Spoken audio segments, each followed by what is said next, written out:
যখন রাষ্ট্র চলবে, লিয়াবলুয়াকুম আইয়ুকুম আহসানু আমালা, তখন নেতাদের কাছ থেকে এমন সুন্দর আমল জনগণ দেখতে পাবে।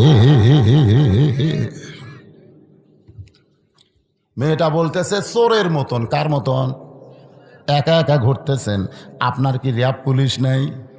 র্যাব পুলিশ, পুলিশ আর র্যাব এগুলো কি নেতার পহরা দেওয়ার জন্যে না জনগণের কাজ করার জন্য? কথা কন না কেন, কথা কন না কেন? হায় হায়, আজকাল পুলিশের যা চাল চলন দেখে মনে হয় এরা নেতা পহরা দিবি।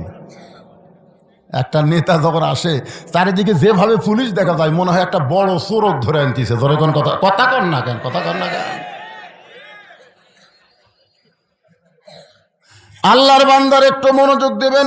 ওমর ফারুক সঙ্গে সঙ্গে মেয়েটার সামনে আল্লাহর কোরআন থেকে তেলাওয়াত করলেন, ইন্নামাল মুমিনুনাল্লাযীনা ইযা যুকিরাল্লাহু ওয়াজিলাত কুলুবুহুম ওয়া ইযা তুলিয়াত আলাইহিম আয়াতুহু যাদাতুহুম ঈমান বলেন ওয়ালা রব্বিহিম ইয়াতাওয়াক্কালুন। যখন কোরআন দিয়ে রাষ্ট্র চলবে তখন মানুষের ইমানের জজবা এত বেড়ে যাবে, র্যাব লাগবে না, পুলিশ লাগবে না, স্বয়ং আল্লাহ পাক তাকে হেফাজত করবে। ধরে কারণ সুবহানাল্লাহ, ওয়ালা রব্বিহিম ইয়াতাওয়াক্কালুন। ওমর ফারুক বললেন, মা তুমি যে আজকে 6 দিন হলো আমাকে খুঁজতেছ, কি দুঃখ নিয়ে আমারে খুঁজতেছ? এখন তোমার দুঃখের কথাটা একটু আমাকে শোনাও। মেয়েটা বলতেছে, আমিরুল মুমিনিন, আমার জীবনের সবচাইতে বড় দুঃখ হলো আমি 6 বছর বয়সে ঈমান গ্রহণ করেছি। আমার জীবনের সবচাইতে বড় দুঃখ হলো আমি 6 বছর বয়সে ঈমান গ্রহণ করেছি। শুধুমাত্র ঈমান গ্রহণ করার অপরাধে আমি 12 বছর জেলখানায় বন্দি জীবন কাটাইছি। আপনারা বলেন তো মেয়েটার অপরাধ কি? শুধুমাত্র ঈমান গ্রহণ করা অপরাধ। আজকে আমাদের বাংলাদেশে যে আলেমেরা জেলের মধ্যে বন্দি আছে, আপনারা বলেন তো তাদের অপরাধ কি? আছে, আছে, মারাত্মক মারাত্মক অপরাধ। জয়পুরহাট থেকে এক মুয়াজ্জিন আমারে কইছে, হুজুর কেমন আছেন? আমি কইলাম আলহামদুলিল্লাহ। আমি কইলাম, মুয়াজ্জিন সাহেব আপনি কেমন আছেন? কয় নাউজুবিল্লাহ। আমি কইলাম নাউজুবিল্লাহ কেন? বলে হুজুর আজান হচ্ছে, আকামত হচ্ছে, কিন্তু ইমাম নাই। তো আজান আকামত হয়, ইমাম নাই কেন? বলে ইমাম কোন জায়গার যে পলাইছে হুজুর, পুলিশ ইমামকে খুঁজতেছে, যার কারণে ইমাম পলাইছে। তা আমি কইলাম পুলিশ ইমামকে কেন খোঁজে? ইমাম কি হিরোইন বেচে? ইমাম কি গাঁজা খায়? ইমাম কি সুদের ব্যবসা করে? মুয়াজ্জিন বলে, হুজুর আজে বাজে কথা বলেন কেন? আমাদের 3 পাড়ার মতন ইমামের চাইতে ভালো মানুষ কেউ নেই। তার মানে সেই ভালো মানুষকে পুলিশ খোঁজার কারণ কি? মুয়াজ্জিন কয়, আমি তো জানি না হুজুর। আমি জানা লাগবে রে ভাই, তুমি আজান দাও, খেলে আজান দিলে হবে? একটু জানার দরকার আছে না নাই? জোরে কেন আছে না নাই? মুয়াজ্জিন 2 দিন পর আমাকে বলছে যে হুজুর ইমামের মারাত্মক দোষ আছে। এই তো যে সমস্ত আলেমেরা জেলখানায় বন্দি আছে ওদের মারাত্মক দোষ আছে। তা আমি কইলাম, ভাই সে মারাত্মক দোষটা কি? মুয়াজ্জিন বলতেছে, মারাত্মক দোষ হলো ইমাম বিশ্বাস করে শুধু মসজিদ আল্লাহর ঘর নয়, গোটা বাংলাদেশ আল্লাহর। আপনার কন্ত এই বিশ্বাস কি ইমামের খুবই খারাপ? ইমাম বিশ্বাস করে শুধু মসজিদ আল্লাহর নয়, গোটা বাংলাদেশ আল্লাহর। শুধু মসজিদ ভালো রাখলে হবে না, গোটা বাংলাদেশকে ভালো রাখতে হবে। আর গোটা বাংলাদেশকে ভালো রাখতে গেলে মানুষের আইন দিয়ে ভালো করা সম্ভব না, আল্লাহর আইন দিয়ে ভালো করতে হবে। ইমাম গোপনে গোপনে আল্লাহর কোরআনের দল করে, এই খবর কে যেন থানায় দিছে। তখন থেকে পুলিশ ইমামকে খুঁজতেছে। ইমামের মারাত্মক দোষ হলো ইমাম আল্লাহর দল করে। কথা কন না, বোবা শয়তান হয়ে মরবেন। কথা কন না, বোবা শয়তান। মরার আগে মাছটা ডেবে দেবি রে, মাছটা ডেবে দেবে। হাত পা সব ঠিক থাকবে, কিন্তু জবান থাকবে না। সবাই এসে দেখবে আর বলবে, হাত লড়ে, পা লড়ে, চোখ লড়ে, এই মুখ লড়ায় না কেন? তার মানে যে ঠিক কর না যে এজন্য টাকা দেবে। আল্লাহ রাসূল বলেছেন, কোন ব্যক্তি সারা জীবন যদি পাপ করে আর মরার আগে কলমা কইতে কইতে যদি মারা যায়, শুধু এক কলেমা উচ্চারণ কারণে তার জীবনের সব পাপ আল্লাহ মাফ করে দিবে। তো সুবহানাল্লাহ তো ভালোই জোরে বলেন।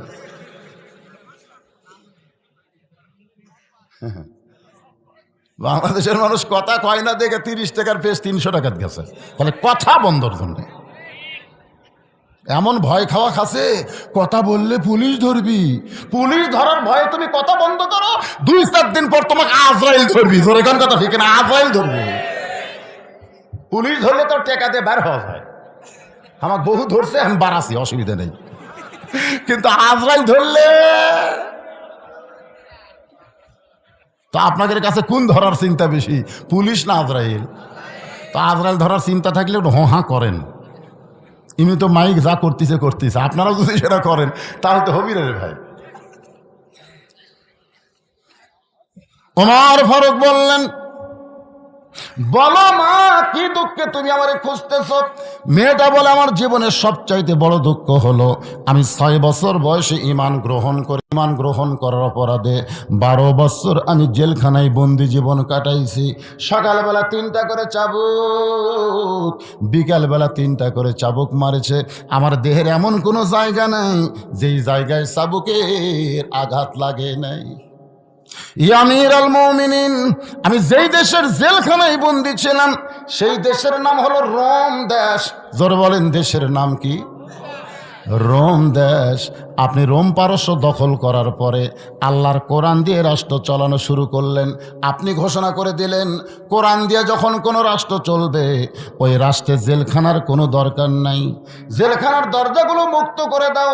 আপনার আইনে জেলখানার দরজা মুক্ত হলো, কিন্তু আমার দাদা খ্রিস্টান, আমার বাবা খ্রিস্টান, আমার দেশের সবাই খ্রিস্টান, আমি একজন মুমিনা নারী, জেলখানাতে মুক্ত হয়ে আমি কোথায় যাইতে পারি?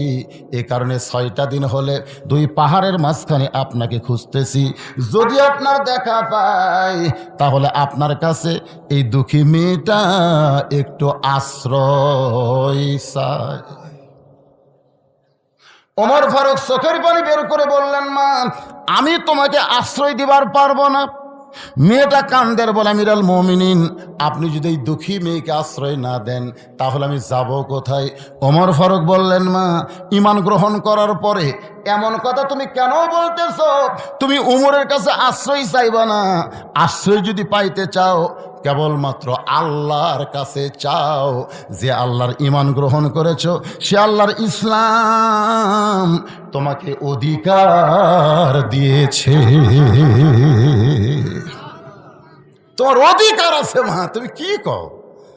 ইসলামে অধিকার নাই? ধনীদের সম্পদে গরিবের অধিকার নাই? এ দরকার আছে না নাই? আজ তুমি 3 তলা 4 তলা 7 তলা বানাও, ব্যাংকে কোটি কোটি টাকা হিসাব করো, ওই টাকা তোমার না। কোটি টাকার মধ্যে 2.5 লাখ টাকা গরিবদেরকে বুঝা না দিলে তুমি জান্নাতে যাবার পারবা না। তুমি যতই হজ করো, তুমি যতই মাদ্রাসা করো, তুমি যতই মসজিদে টাইলস দাও, কাম হবে না। আগে গরিবের 2.5 টাকা দিয়ে তারপরে যা পারো করো। কোরআন দিয়ে যখন রাষ্ট্র চলবে শতকরা 2.5 টাকা যাকাত দিতেই হবে। জোরে কোন কথা ঠিক? যেদিন থেকে আল্লাহর কোরআন দিয়ে রাষ্ট্র চলবে সেদিন একটা গরিব মানুষ ধনী বাড়ির দরজায় যাবে না, বরং প্রত্যেকটা ধনী মানুষ গরিবের বাড়ির দরজায় যাবে। গরিবেরা খালি দরজা খুলে বসে থাকবে, গরিবেরা এরকম সিনার টান করে দরজা খুলে বসে থাকবে, আর ধনীরা টেকালি দেয়, বলি, ভাই এ ভাই তাড়াতাড়ি টেকালে আমাকে জান্নাতে যাওয়ার ব্যবস্থা কর, কারণ তুই টাকা না দিলে আমার জান্নাতে যাওয়া যাবে না। গরিব যদি খরচ করে দরজা বন্ধ করে দেয়, মাফ করো, টাকা লিবার পারলাম না, ওটি কান্দা লাগবে। কারণ ওই 2.5 টাকা না দেওয়া পর্যন্ত আর ওই 97.5 টাকা হালাল হচ্ছে না। যায় যে 2.5 টাকা দিবে তখন 97.5 টাকা হালাল, যতক্ষণ পর্যন্ত না দিবি ততক্ষণ 100 হারাম। আমার কথাই বুঝতেছেন? তাহলে আল্লাহর কোরআনে অধিকার আছে না নাই? গরিবের অধিকার, ধনীর অধিকার, নারীর অধিকার, পাগলের অধিকার, ইয়েতিমের অধিকার, ক্ষুধার্তদের অধিকার আছে না নাই? আছে। কিন্তু আমরা সেই কোরআন দেখতে পাই না বলে আজকে আমরা অধিকার মানুষের কাছে চাই। ওমর ফারুক বললেন, মা ইসলাম তোমাকে অধিকার দিয়েছে। মেয়েটা বলতেছে, আমির আল মুমিনিন, ইসলাম আমাকে কি অধিকার দিল? ওমর ফারুক বললেন, তোমার বয়স কত? মেয়েটাকে ওমর ফারুক বলতেছেন, তোমার বয়স কত? আপনারা এতক্ষণ কি বুঝলেন মেয়েটার বয়স কত? মাশাআল্লাহ। কারণ 6 বছর বয়স ঈমান গ্রহণ করেছে, 12 বছর জেলখানায় বন্দি জীবন কাটাইছে। এই কারণেই মেয়েটা বলতেছে, আমির আল মুমিনিন, আমার বয়স হলো 18 বছর। ওমর ফারুক বললেন, মা 18 বছরের যৌবনা কোনো মেয়ে যদি ইসলামের ভিতরে থাকে, তার 1 নম্বর অধিকার হলো ভালো একটা ছেলের সঙ্গে বিবাহ বসা। বহু অধিকার আছে, তার মধ্যে 1 নম্বর হলো কি বসা? বিবাহ বসা। কারণ বিয়া না বসা পর্যন্ত মানুষের চরিত্রের গ্যারান্টি নেই। আচ্ছা, আমাদের ছেলেরা কত বছর বয়সে বিয়া করতে চায়? একটা হলো সরকারি আর একটা হলো দরকারি। সরকারি হলো 22 আর মেয়েদের 18 হলো, এটা সরকারি। আর আপনার বলেন দরকারি বয়স কখন? দরকারি যে বয়সে বহু দরকার। এখন যদি আমি দরকারি বয়স বলি, তাহলে অনেকেই আমার বিরুদ্ধে কেস করবে, এই সরকার করে দিতে 22 আর হুজুর কমাচ্ছে কেরা। আপনাদের বিবেকের উপরে আমি দিলাম বিচার, দরকারি আর সরকারি। বর্তমান সরকার বাল্য বিয়ে বন্ধ করেছে, কিন্তু বাল্য প্রেম বন্ধ করবার পারেনি। এখন কথা ঠিক না? আমার এলাকায় ক্লাস 3-র একটা ছাত্র ক্লাস 2 এর মেয়েকে নিয়ে বার হয়ে গেছে। এটার নাম হলো বাল্য প্রেম। ধরে কোন এটার নাম কি? কিন্তু বাল্য বিয়া বন্ধ করছে। বাল্য বিয়া সরকার বন্ধ করছে, কিন্তু বাল্য প্রেম বন্ধ করে নাই। বাল্য প্রেম যতদিন বন্ধ না করবে, ততদিন যুবক যুবতীর চরিত্রের কোনো গ্যারান্টি। ওমর ফারুক বললেন, মা তোমার কোনো অভিভাবক নাই, কারণ তোমার দাদা খ্রিস্টান, তোমার বাবা খ্রিস্টান। যেই দেশে তুমি জন্মগ্রহণ করেছো ওই দেশের সবাই খ্রিস্টান। এই মুহূর্তে তোমার কোনো অভিভাবক নাই। আমি অভিভাবক হইয়া একটা ছেলের খবর দিচ্ছি, মা দেখো তো ছেলেটা তোমার পছন্দ হয় কি না। মেয়েটা বলতেছে, ছেলে কিন্তু ভালো হওয়া লাগবে। ওমর ফারুক বললেন, 1 নম্বর ভালো, খালি ভালো। মেয়েটা যদি বলতো ছেলেটা কিন্তু সুন্দর হওয়া লাগবে, জোরে কোন কি হওয়া লাগবে? সুন্দর একজন বাংলাদেশে আছে, তার নাম হলো শাকিব খান। আর ভালো একজন আছে, তার নাম হলো নাজমুস সাকিব। নাজমুস সাকিব পৃথিবীর 80টা মুসলিম কান্ট্রির মধ্যে কোরআন তেলাওয়াতে 1 নম্বর। জোরে কোন কয় নম্বর? আর শাকিব খান লুচ্চা নম্বর। আমাদের বগুড়ারই জামাই হয়েছিল, আমাদের বগুড়ার জামাই কিনতে হয়েছিল শাকিব খান। অপু বিশ্বাসের বাড়ি আবার বগুড়া, ওই আমাদের জামাই হয়েছিল, শালা লুচ্চা।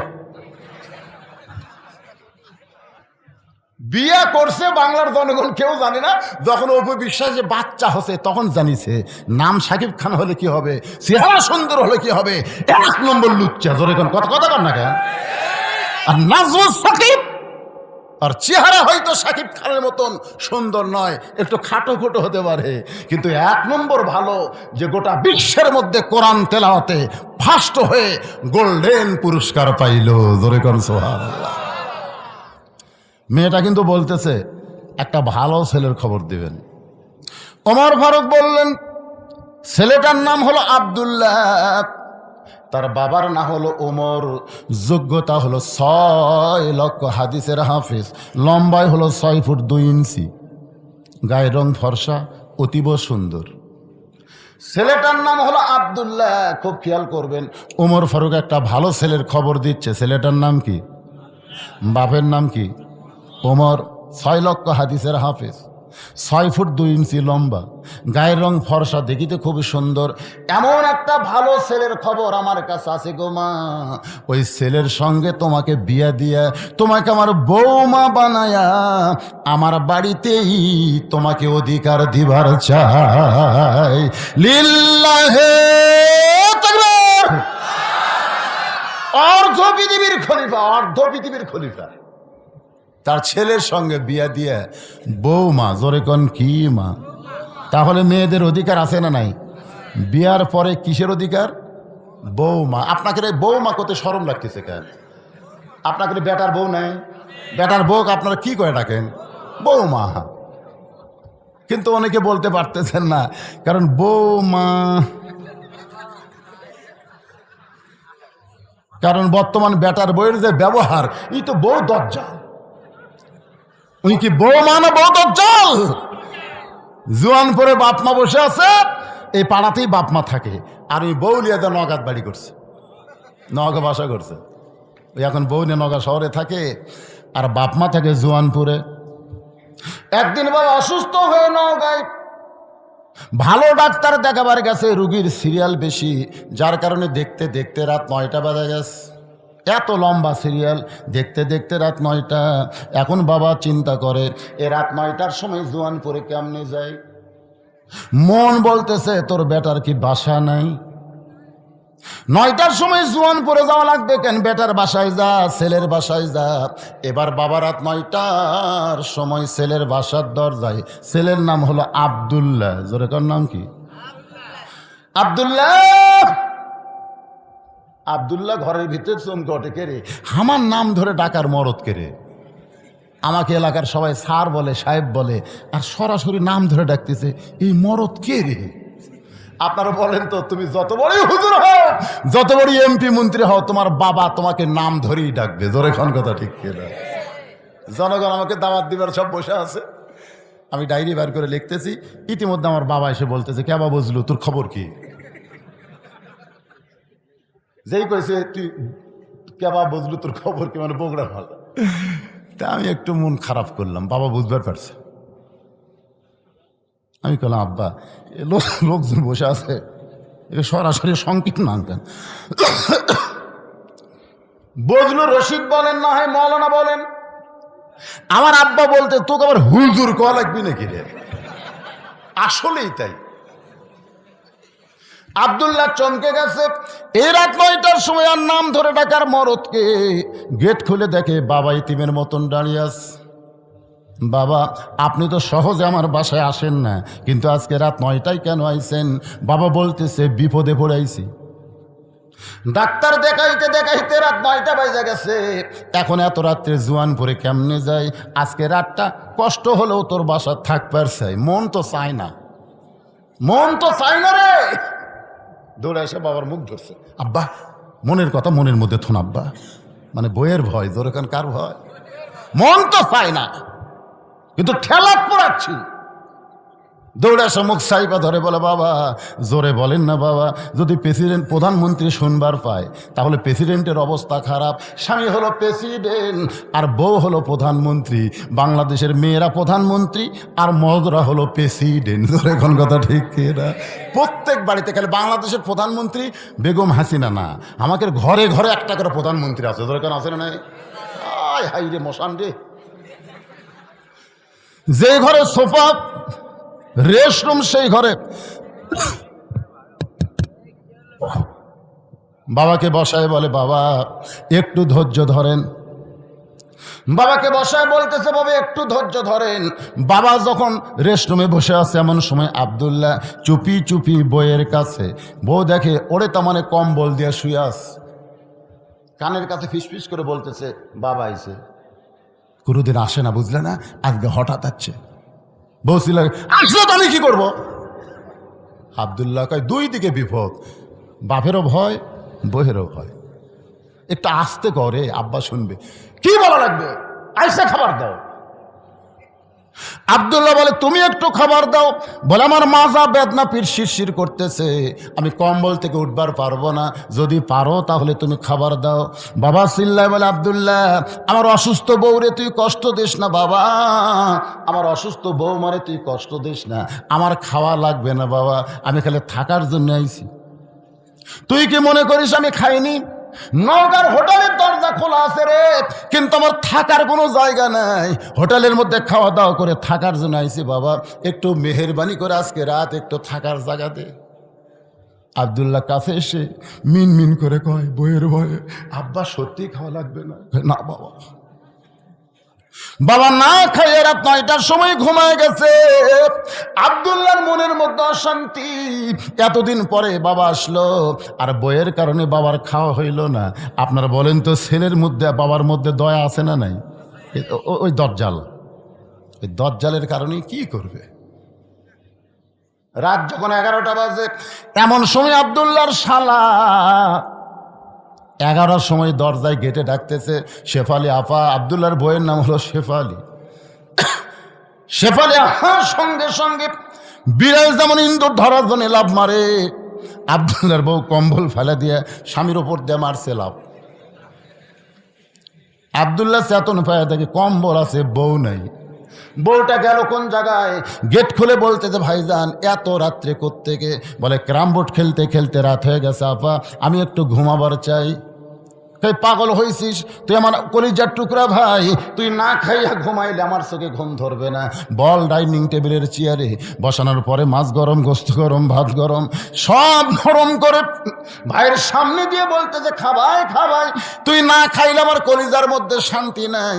আব্দুল্লাহ ঘরের ভিতর থেকে চিন্তা করে, আমার বাবা না খাইয়া ঘুমায় গেল, তোর মাজা বেদনা, পিঠ শিরশির করে, এখন ভাইয়ের সামনে খাবাই খাবাই, তুই না খাইলে আমার শান্তি নাই। বার হয়ে দেখে 5 তরকারি গরম ভাত, শালার মাথায় বইয়ের হাত। ডাইনিং টেবিলে 5 তরকারি গরম ভাত, আর শালার মাথায় বইয়ের হাত দিয়ে বলতে যে খাবাই খাবাই, তুই না খাইলে আমার কলিজার মধ্যে কোনো শান্তি নাই। আব্দুল্লাহ আস্তে আস্তে বাবা যে ঘরে ঘুমায় ওই ঘরের জানলার কাছে 0 বাল্বে বাবার মুখটা দেখতে পায়। বাবার শুকনা মুখ দেখে আব্দুল্লাহর চোখ দিয়ে দর দর করে পানি পড়তেছে। অতীতকালের কথা মনে পড়ে যায়, যে বাবা না খাই আমারে লেখাপড়া করাইলো, যেই বাবা মাটির বিছনায় শুয়ে থেকে আমারে খাট বানায় দিল, আজকে সেই দরদের বাবা আমার না খাইয়া ঘুম পাড়তেছে, আর আমার শালার সামনে 5 তরকারি দিয়ে গরম ভাত, খাবাই খাবাই, তুই না খাইলে আমার কলিজার শান্তি নাই, আমি কি করব?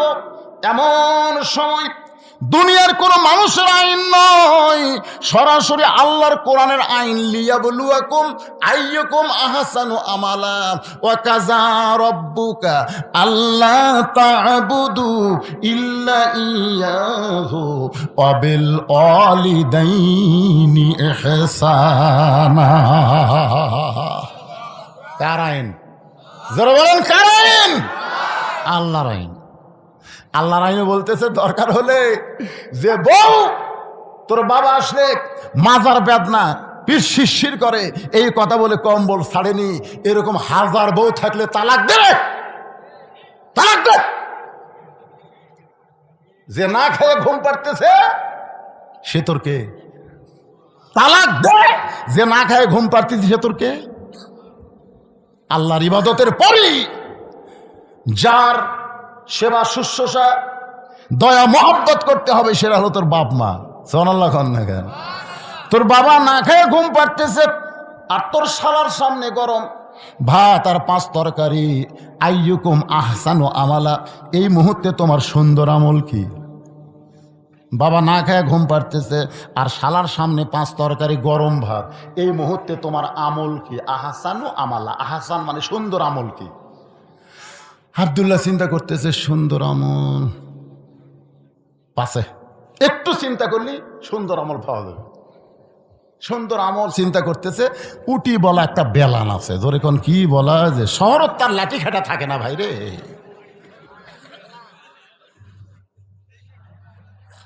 মাত্র 3 পা হাত একটা বেলান, কি করব?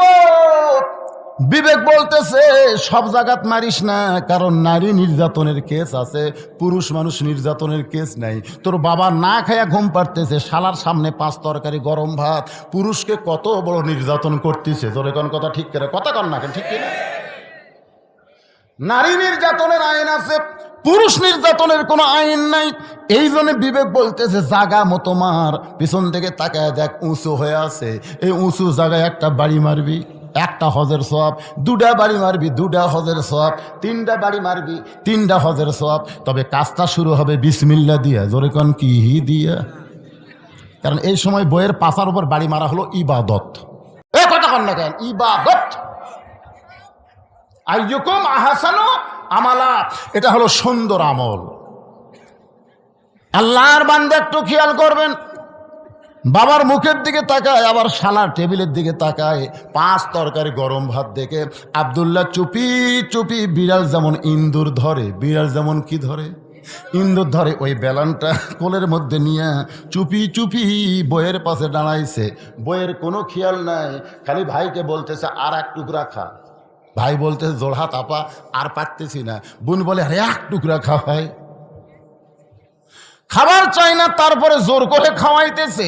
এমন সময় আব্দুল্লাহর রাগ আরো বেশি হইয়া বিসমিল্লাহ বলে উঁচু জায়গার উপরে পিছন দিকে যে জায়গা আছে যেখানে মারলে পুলিশকে দেখানো যাবে, গ্রামের কোনো বিচারক বউ দেখাবার পারবে আমার এই জায়গাত মারিছে, কাপড় খুলে দেখাতে পারবে।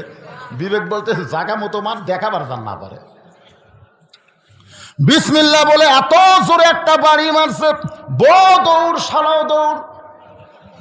শালা চিল্লায় বলে দুলা ভাই এই গভীর রাত্রে আমার বোনকে মারলেন কেন?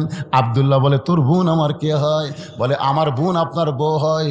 তোর বোনকে আমি কত ভালোবাসি তুই জানিস? তোর বোনের জন্য আমার বাপ মা জুয়ানপুরে ছাইড়া আজকে নওগাঁ শহরে বাসা বানাইছি। এই নওগাঁ শহরের বাসা কিন্তু আমার বাপ মার জন্য বানাই নাই, তোর বোনের জন্য বানাইছি। তোর বোনকে আমি এত দয়া করি, তোর বোনের জন্য আমি শহর ছেড়ে গ্রামে যাই না। সে আদরের বউকে আমি কেন মারলাম? আয় দেখা যা। শালা বলতে দুলা ভাই আমাকেও মারবেন নাকি? বলে মারার জন্য না, একটু দেখাবার চাই। এবার শালার হাত ধরে নিয়ে গেছে বাবা যেই ঘরে ঘুমাই, তাকায় দেখে দুলা ভাইয়ের বাপ ঘুম পাড়তেছে। শালা বলে দুলা ভাই আপনার বাবা কখন আইছে? বলে 9টার সময়। তোর বোন কইল মাজা বেদনা পিঠ শিরশির করে, আমার বাবার সামনে খাবার দেয়নি, কম্বল ছাড়ে নাই, আমার বাবা রাগ করে না করে ঘুমাইছে। আর তোর সামনে 11টার পরে 5 তরকারি গরম ভাত, আইয়ুকুম আহসানু আমালা। বললে শালা বল এই মুহূর্তে আমার সুন্দর আমল কি? শালা বলতেছে দুলা ভাই আর একটা মারেন, আর একটা মারেন। এই মানুষের জাত না, এই বাপের আত্মীয় পছন্দ করে কিন্তু শ্বশুরের আত্মীয় 2 চোখকে দেখবার পারে না। ওমর ফারুক বলে মা এই মুহূর্তে তোমার অধিকার হলো আমার আব্দুল্লাহর সঙ্গে তোমার বিয়া দিয়া তোমাকে আমার বৌমা বানায়া আমার বাড়িতেই তোমাকে অধিকার দিবার চাই। সুবহানাল্লাহ কোন? মেয়েটা বলতেছে আমির আল মুমিনিন আপনি কিন্তু বলেছেন একটা ভালো ছেলের সঙ্গে আমার বিয়ে বসার অধিকার আছে। ওমর ফারুক বলতেছে আমার আব্দুল্লাহর চাইতে ভালো কোনো ছেলে তো আমার চোখে পড়ে না। মেয়েটা বলতেছে ভালো করে খোঁজেন, ভালো করে খুঁজেন দেখেন তো আপনার আব্দুল্লাহর চাইতে ভালো কোনো ছেলে আছে কিনা। ওমর ফারুক বললেন 6 লক্ষ হাদিসের হাফেজ, 6 ফুট 2 ইঞ্চি লম্বা, যেই সুন্দর চেহারা, বাবা হলো ওমর, অর্ধ পৃথিবীর খলিফা, এরপরেও কি তোমার ছেলেটা ভালো মনে হয় না? মেয়েটা বলতেছে আমির আল মুমিনিন আমি একটা ছেলের নাম বলবো, আপনি চিন্তা করে দেখেন তো সে আব্দুল্লাহ ভালো না সেই ছেলে ভালো? ওমর ফারুক সনকে বলে মা তোমার কাছে কোনো ছেলের খবর আছে কিনা? মেয়ে বলতেছে ছেলের নাম হলো হোসাইন, বাবার নাম হলো আলী, মায়ের নাম হলো ফাতেমা, আর নানার নাম হলো মুহাম্মাদুর রাসূলুল্লাহ। এখন আপনি বলেন আব্দুল্লাহ আর হোসাইন এই 2 জনের মধ্যে ভালো কোনটা? না আপনাদের কাছে না, মেয়েটা ওমর ফারুকের কাছে শুনবার চাইছে। আপনি কইলেন একটা ভালো ছেলের সঙ্গে আমার বিয়ে বসার অধিকার আছে, তারা আব্দুল্লাহ ভালো না হোসেন ভালো? আপনি যদি এই মুহূর্তে বলেন আব্দুল্লাহ ভালো, আব্দুল্লাহর সঙ্গে বিয়ে বসতে আমার কোনো আপত্তি। কিন্তু যদি সঙ্গে সঙ্গে ওমর ফারুক চোখের পানি নিয়ে বললেন সাইদুস শাবাবে আহলুল জান্নাহ হাসান হোসাইন রাদিয়াল্লাহু তাআলা আনহুমা, এই দুনিয়াতে যত ভালো ছেলে থাক না কেন সবচাইতে ভালো ছেলে হলো হাসান আর হোসাইন। কারণ তারা ভালো হওয়ার কারণেই এই 2টা যুবককে জান্নাতি যুবকদের সর্দার আল্লাহ বানায় দিয়েছে। জোরে কান সুবহানাল্লাহ। মেয়েটা বলতেছে তাহলে হোসেনের মতন ভালো ছেলে যদি থাকে আপনার আব্দুল্লাহকে আমি বিয়ে করব কেমনে? তাহলে আমার অধিকার তো ইসলাম দিবার পারল না। ওমর ফারুক বললেন মা আমার বড় ভুল হয়ে গেছে। মেয়েটাকে নিরাপদ আশ্রয় দিয়া পরন্ত বিকেল বেলায় হযরত ওমর হযরত আলীর বাড়ির দরজায়, আসসালামু আলাইকুম ইয়া আহলাল বাইত আম্মা সাইলা ফালা তানহার। হযরত আলী ঘরের দরজা খুলে বলতেছে, আমিরাল মুমিনিন, আপনি সালাম দিবেন ঠিক আছে, কিন্তু এই ফকিরের আয়াত কেন তেলাওয়াত করলেন? আম্মা সাইলা ফালা তানহার, এই আয়াত তেলাওয়াত করার কারণ কি? ওমর ফারুক বলে, আলী রে, জীবনে কোনোদিন ঘটকালি করিনি ভাই, আজকে প্রথম বিয়ার ঘটক হয়ে তোমার ঘরের দরজায় তোমার হোসাইনের ব্যাপারে আমি উমর একটু ঘটকালি করবার চাই। হযরত আলী আল্লাহর শুকর আদায় করে বলেন, আপনার মতন মহান ব্যক্তি যদি হোসেনের বিয়ার ঘটক হয় তাহলে পাত্রী অবশ্যই ভালো হবে। সুবহানাল্লাহ কোন।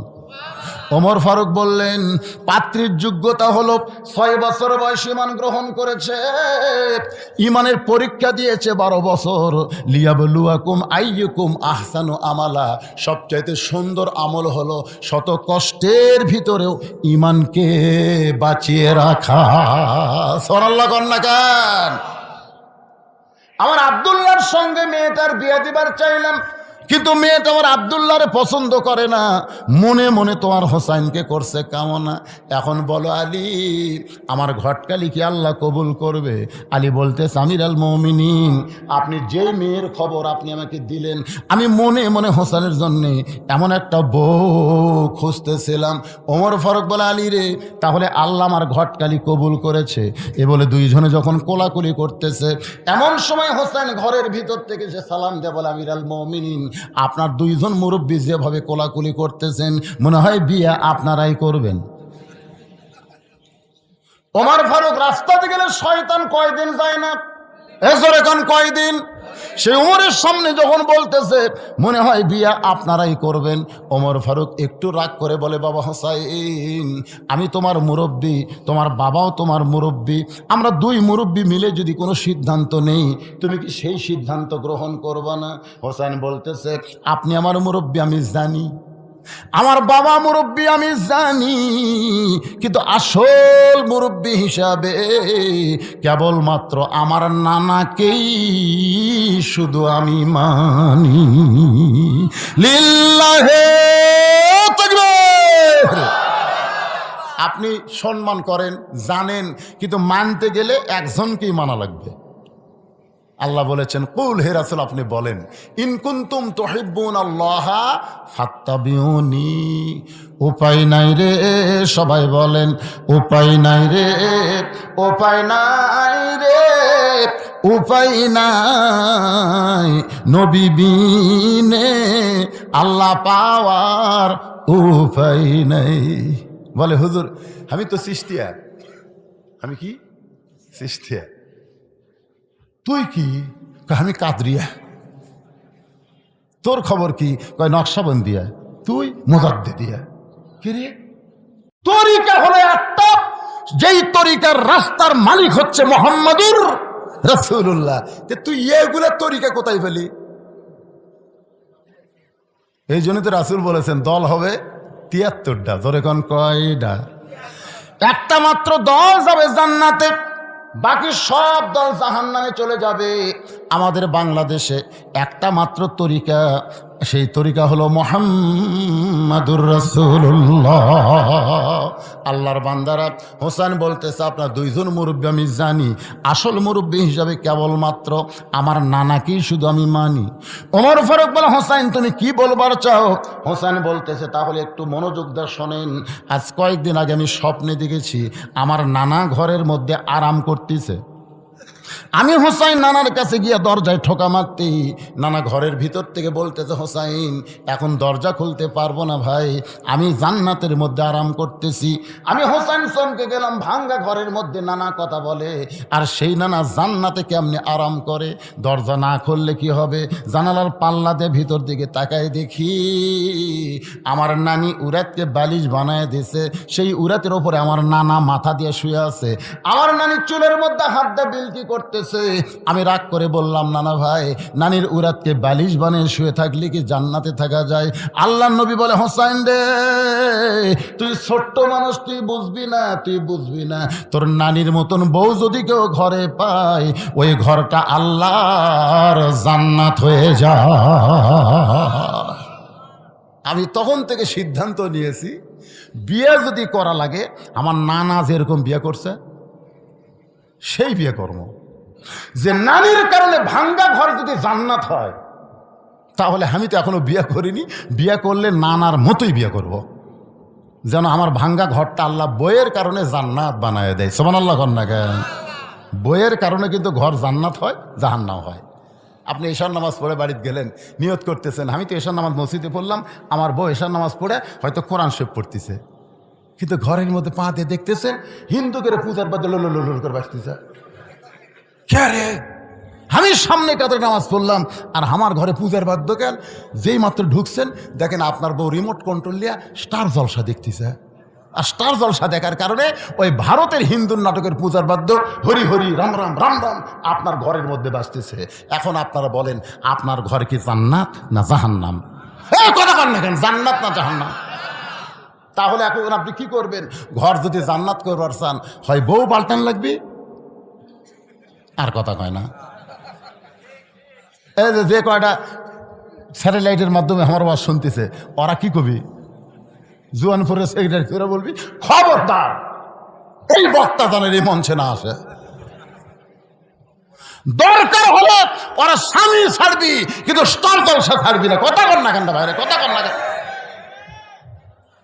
আপনারা বলেন যে নিজের দুই মেয়েকে, নিজের দুই সন্তানকে মা বিষ পান করায়া পরকিয়া করছে এই স্টার জলসার জি বাংলার কারণে। বুঝবার পারতেছেন না? আজকে মুসলমানের ঘরে অশান্তির আগুন দাউ দাউ করে জ্বালাচ্ছে এই হিন্দুদের চ্যানেল, এই ভারতের চ্যানেল। খালি বিশ্বাস না হয় একদিন আপনার বউকে বলবেন আজ থেকে স্টার জলসা দেখা চলবি না। আপনার বউ লব উল্টাকে বলবি তোর মতন বুড়া দামানো আমার স্বামী দরকার নেই, আমি আর একটু চলে গেলাম। লাইন আগে থেকে করা আছে।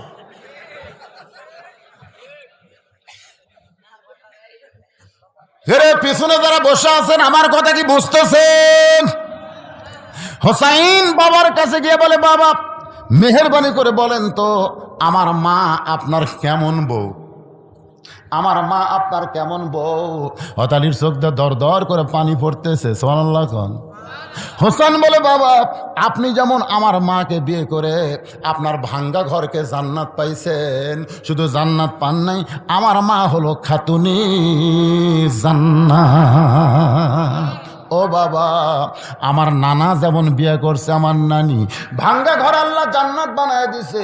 ভাবিয়া করিও কাজ, করিয়া ভাবিও না। আমি এখনো বিয়ে করিনি বাবা, বিয়ে করার আগে দেখে শোনা বিবাহ করতে। ওমর ফারুক বলে, হোসাইন আমি যে মেয়ের ঘটকালি করতেছি এই মেয়েটা অত্যন্ত ভালো বাবা, এই মেয়েটা অত্যন্ত ভালো। ওমর ফারুকের মুখের দিকে তাকায় হোসেন বলতেছে, আপনি মনে কষ্ট নিয়েন না, আপনার ভালো হলে চলবে না, আমার হওয়া লাগবে।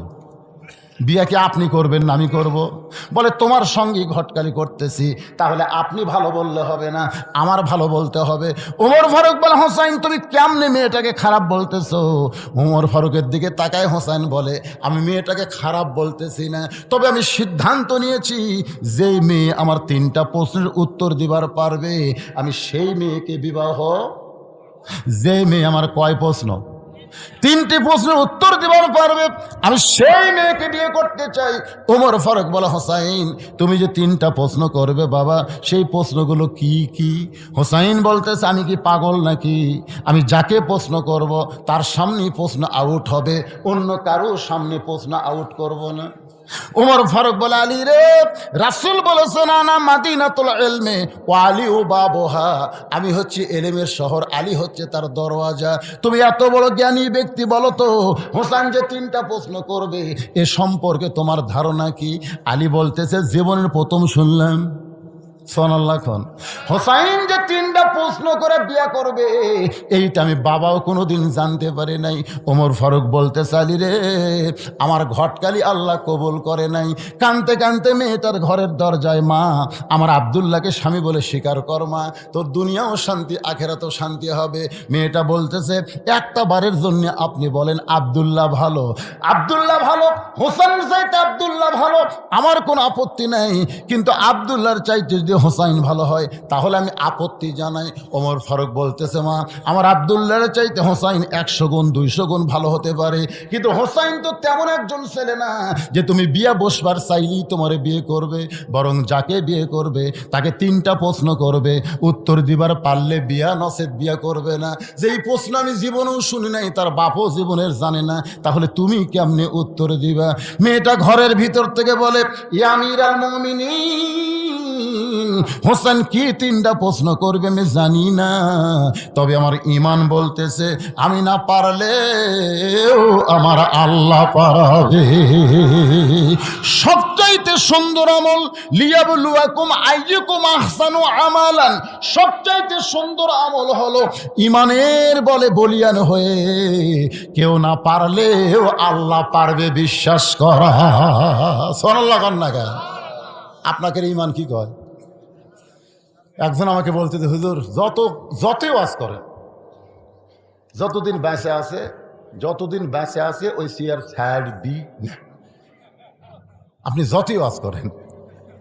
আমি বললাম তোর ঈমান কি কয়? আমার ঈমান এটা কয়। হাই রে পাগল রে। তো ইজ্জমান তাশা তো জিল্লামান তাশা বিয়াদিকাল খায়র ইন্নাকা আলা কুল্লি শাইইন কাদির।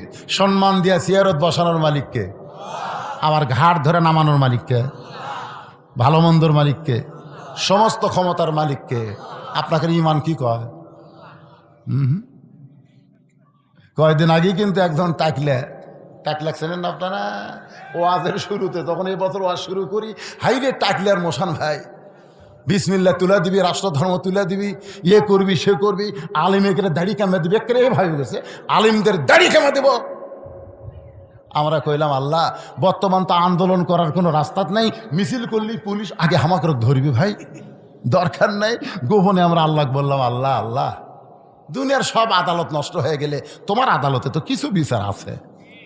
আল্লাহ এমন বিচার করলেন ভাই, বাংলাদেশ থেকে পুলে ক্যানাডাত গেল, ক্যানাডা মারলো লাত্তি, দুবাই যে পড়লো, দুবাই 1 লাত্তি মারছে, আবার বাংলাদেশ বিমানবন্দর ফিরে যাচ্ছে, শালা কোন দিক দিয়ে পুলে গেছে অনুবীক্ষণ যন্ত্র দিয়ে খুঁজে দেখা যায়নি। তাহলে আল্লাহ তাকে ওপর তুলবারও পারে, আবার লাত্তি দিয়ে নামে দিবারও পারে। জোরে কোন কথা কন না গা। কিছুদিন আগে আফগানিস্তানে সিরিয়ায় যে ইউক্রেনের প্রেসিডেন্ট গুলি করে মুসলমানকে হত্যা করেছে, আজকে সেই ইউক্রেনের প্রেসিডেন্টকে রাশিয়ায় খ্রিস্টান হয়ে মানে বিজাতির উপরে গুলি করতেছে। জোরে কোন কথা ঠিক কিনা? আমাকে বলে হুজুর রাশিয়ার ইউক্রেন যুদ্ধ লাগছে, আপনি কোনটার পক্ষে? আমি কইলাম পাগলা, দুটাই বেজন্মা। দুটাই কি বেজন্মা? বোঝে না, দুটাই বেজন্মা, এরকে জন্মের ঠিক নেই। ওরকে পক্ষে যাই হবি, মান্তাসাব্বাবি কওমিন ফাহুয়া মিনহু, ওই পক্ষে আল্লাহ জাহান্নামে ঢুকাবি।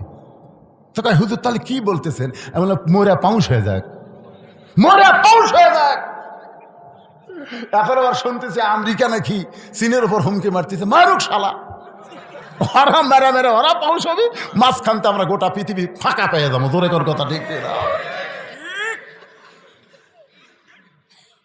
যখন করোনা আসলো, আমাদের বাংলাদেশের করোনার জন্য আমি কিন্তু দোয়া করছি। দোয়া করার পরে চুপ করে কিছুক্ষণ কই, তখন আমার মুসল্লি একদিন বলতেছে হুজুর আপনি তো করোনা মুক্তির জন্য বাংলাদেশে দোয়া করেন, তারপর যে 1-1 মিনিট চুপ করে করেন, সেটা কি?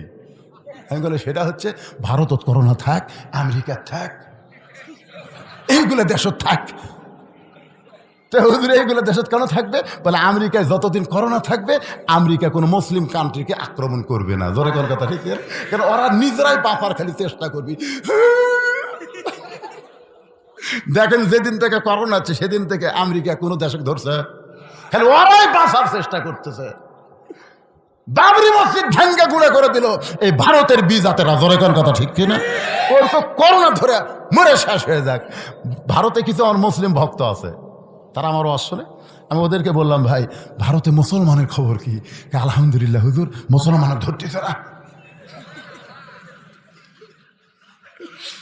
কিন্তু আমাদের বাংলাদেশে করোনা আসতোই না, কিন্তু আমাদের কতগুলো ওদের বেশি যাওয়া আসা করে, উঠি যাও ঠিক মতো এরকে জন্যে বলে পার হয়ে যাচ্ছে। তারপর আমাদের দেশত আল্লাহ করোনা দিবি 3 বছরে মাত্র কয় হাজার, 29,000। এটা মরা খেরে করোনা পর্যন্ত বাংলাদেশে এসে কানতেছে, আল্লাহ এরা যে খাপসার খাপসা, যে জ্ঞানদরের জ্ঞানদর, যে অপরিষ্কার, এরকে শরীরের মধ্যে ঢুকতে আমাকেই ভয় লাগতেছে, ওরা মরবে না আমরা মরবো, মানে করোনায় মরার ভয় করতেছে আমাদের অবস্থা দেখে। এ দেশে করোনা থাকবে না ভাই, দান আল্লাহ করোনা মুক্তি বাংলাদেশ দান করুক, জোরে কান আমিন। আল্লাহর বান্দার একটু মনোযোগ দিয়ে শুনবেন। মেয়েটা বলতেছে, আমিরুল মুমিনিন হোসেন কি 3টা প্রশ্ন করবে আমি জানি না, তবে আমার ঈমান বলতেছে আমি না পারলেও আমার আল্লাহ পারাবে। জোরে বলেন, কে পারাবে? সঙ্গে সঙ্গে হযরত ওমর হযরত আলীর বাড়িতে এসে বলতেছে, আলী রে তারিখ করতে চাই। হোসেন বলে, কিসের তারিখ? ওমর ফারুক বলে, বিয়ের তারিখ না, তুমি যে 3টা প্রশ্ন করবা মেয়েটা উত্তর দিবার পারবে কি পারবে না তার তারিখ। আলী চোখের পানি বের করে বলতেছে, আমিরুল মুমিনিন, যেই প্রশ্ন জীবনে আপনি শোনেন নাই, যেই প্রশ্ন আমিও জানি না, সেই প্রশ্নের উত্তর মেয়েটা দিবার পারবে, এত বড় শক্তি আপনি কেমনে পাইলেন? ওমর ফারুক বলে, আলী রে, ইমানের বলে বলিয়ান হয়ে যখন কেউ কথা বলে তখন সে একলা থাকে না, তার সঙ্গে আমার আল্লাহ থাকে। রে যুবকেরা, একটু মনোযোগ দিয়ে কথাগুলো শোনো বাজান। ওমর ফারুক নির্দিষ্ট তারিখে ডান পাশে বসে গেছে, বাম পাশে হযরত আলী, আর মাঝখানে হোসাইন। সামনে একটা চাদর দেওয়া হয়েছে, ওই চাদরের ওই পারে 18 বছরের যৌবনা মেয়েকে বসানো হয়েছে। বসার সাইজটা খেয়াল করবেন। ডান পাশে যিনি বসেছেন তার নাম হলো হযরত ওমর, জোরে তার নাম কি? বাম পাশে যিনি বসেছেন নাম হলো হযরত আলী, আর মাঝখানে যে বসেছে যুবক হযরত হোসাইন, আর সামনে একটা চাদর দিয়া, চাদরের ওই পারে 18 বছরের মেয়েটাকে বসানো হয়েছে। এই সামনে চাদর দেওয়ার কারণ হলো পর্দা, কারণ একজন 18 বছর মেয়েকে একেবারে সরাসরি বসানো যাবে না, সামনে একটা পর্দা দেওয়া লাগবে। জোরে বলেন ঠিক কি না? আজকে দেখবেন একটা মেয়েকে দেখবার গেছে ছেলে, তার বন্ধু বান্ধব, আগেই মেয়ের বাবা কয়ে দিতে ছেলের বাপ, আমি যাওয়ার পারতেছি না ভাই, আমি যাওয়ার পারতেছি না, তবে আমার ছেলে কিন্তু বন্ধু বান্ধব নিয়ে যাচ্ছে, ভালো মতো দেখায়ও। একে ডাইরেক্ট অ্যাকশন, ডাইরেক্ট একে সামনে বসে থেকে এবার বন্ধুর কানত কয়, কে রে কেমন, বিয়ে কে করবি? ওর বন্ধু করবি না আমি করবি? তোর বন্ধু বলতেছে কেমন লাগতেছে, না মানে ওর বন্ধুর পছন্দ হসা না, ওর বন্ধুর পছন্দ আছে, এই মাল তো দেবো কে রে?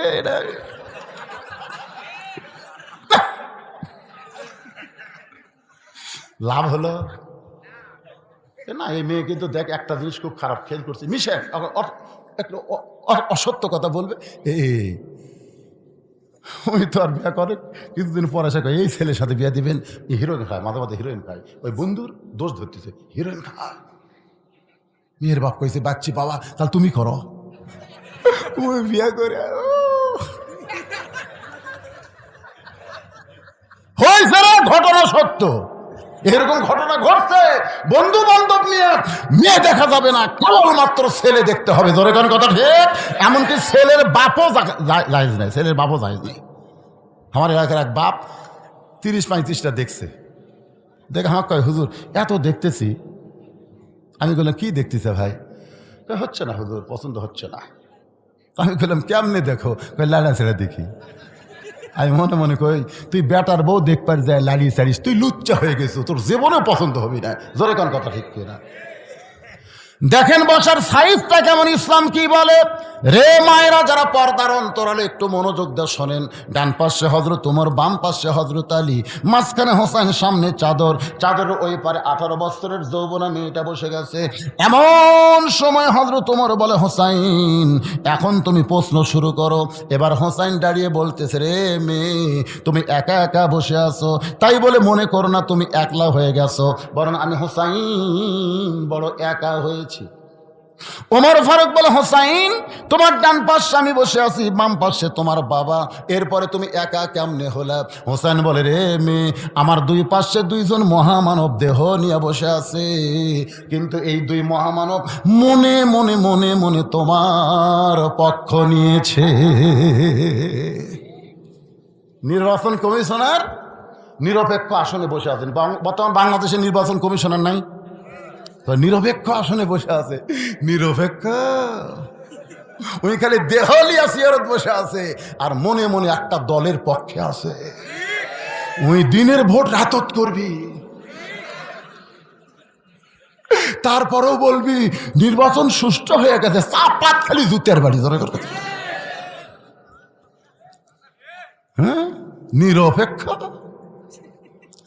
আপনারা বলেন তো হযরত ওমর কার পক্ষে? এ কথা কন না কেন, কার পক্ষে? তারপরে হযরত আলী কার পক্ষে? বুঝতে পারতেছেন না? কিন্তু বসে আছে কোন পক্ষে? তার মানে বোঝা গেল শুধু দেহ নিয়ে বসে থাকলে হবে না, মনটাও সঙ্গে রাখা লাগবে। বাজান গো, হোসেন বলতেছে, রে মেয়ে, আমার দুই পাশে দুইজন মহামানব বসে আছে, কিন্তু এই দুইটা মহামানব মনে মনে তোমার পক্ষ নিয়েছে। এরা কোনো সময় চাবে না আমি জিতি, বরং তুমি জিতো। জোরে খান কথা ঠিক না? সুবহানাল্লাহ খান। ওমর ফারুক কি চাচ্ছে মনে মনে কন?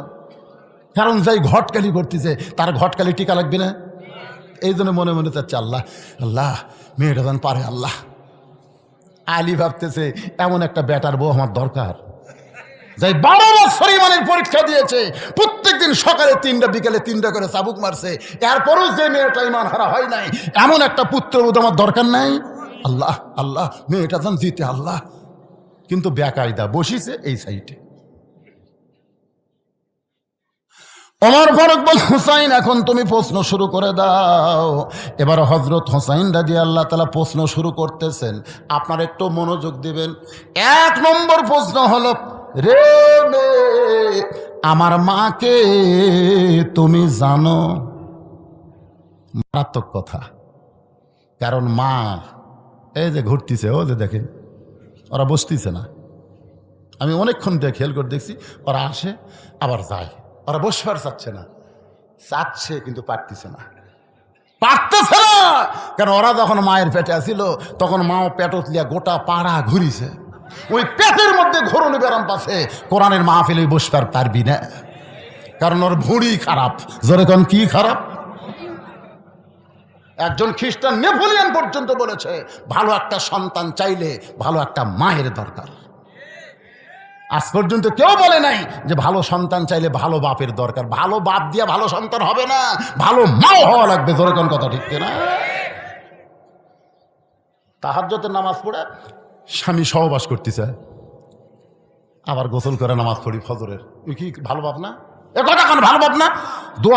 দোয়া দরুদ সব পড়ছে, পড়ে বাবাই আনন্দে মাতিয়ে সাগরে ভাসাইয়া সেই যে চইলা যায় খবর লয় না, মাজন ধরিয়ায় উদরে বড়ি চুরি করে, আচার চুরি করে, দেওয়ার সাথে টাঙ্কি মারি। স্টার জলসা জি বাংলা দেখে, এই পেটের সন্তান স্টার জলসা জি বাংলা যখন মা দেখে, মায়ের দেহের মধ্যে যে হরকত হয়, ওই হরকতের পেটের মধ্যে বরকত হয়।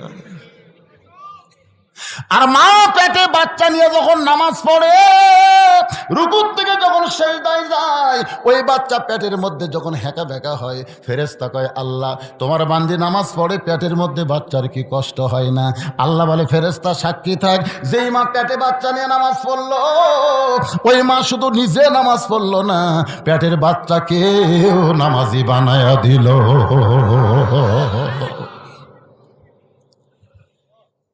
বাজান, আজকে সব ছেলে এক মানের হয় না কেন? আপনারা সব ভালো মায়ের সন্তান। সুবহানাল্লাহ। আর কলজা ভরে গেছে রে, অনেকদিন পর জোয়ান করেছে। 11:25 বাজতেছে, যখন উঠছি তখন কিন্তু 10টা বাজেনি। 10টা বাচ্চা 10টা বাজে নাই।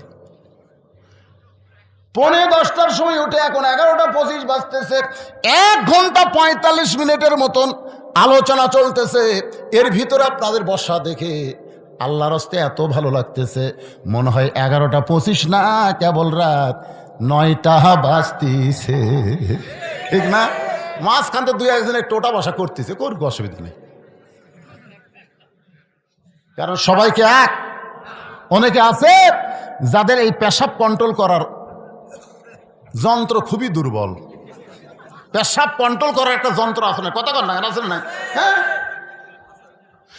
আজকে কোরআনের মাহফিলে আল্লাহর কোরআনের মহব্বতে পেশাব যদি কেউ কন্ট্রোল করে, আল্লাহ বলেছেন অনুনাজ্জিলু মিনাল কোরআনি মা হুয়া শিফাউ ওয়া রাহমাতুল লিল মুমিনিন।